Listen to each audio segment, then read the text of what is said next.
சங்கீதம் 32. மஸ்கீல் என்னும் தாவீதின் போதக சங்கீதம். எவனுடைய மீறுதல் மன்னிக்கப்பட்டதோ, எவனுடைய பாவம் மூடப்பட்டதோ அவன் பாக்கியவான்.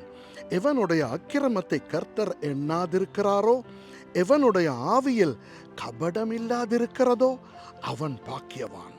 நான் அடக்கி வைத்த மட்டும் நித்தம் என் கதறுதலினாலே என் எலும்புகள் உலர்ந்து போயிற்று.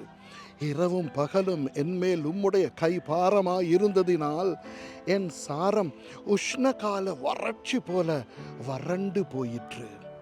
நான் என் அக்கிரமத்தை மறைக்காமல் என் பாவத்தை உமக்கு அறிவித்தேன். என் மீறுதல்களை கர்த்தருக்கு அறிக்கையிடுவேன் என்றேன். தேவரீர் என் பாவத்தின் தோஷத்தை மன்னித்தீர்.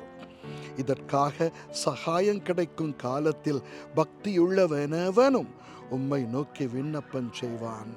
அப்பொழுது மிகுந்த ஜலப்பிரவாகம் வந்தாலும் அது அவனை அணுகாது. நீர் எனக்கு மறைவிடமாயிருக்கிறீர்.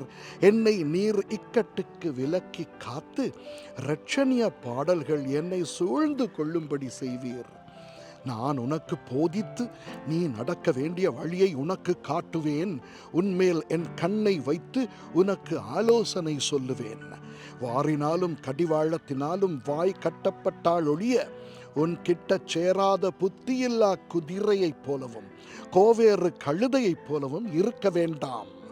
துன்மார்க்கனுக்கு அநேக வேதனைகள் உண்டு. கர்த்தரை நம்பியிருக்கிறவனையோ கிருபை சூழ்ந்து கொள்ளும். நீதிமான்களே, கர்த்தருக்குள் மகிழ்ந்து களி கூறுங்கள்.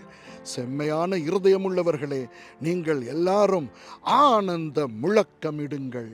ஆமென்.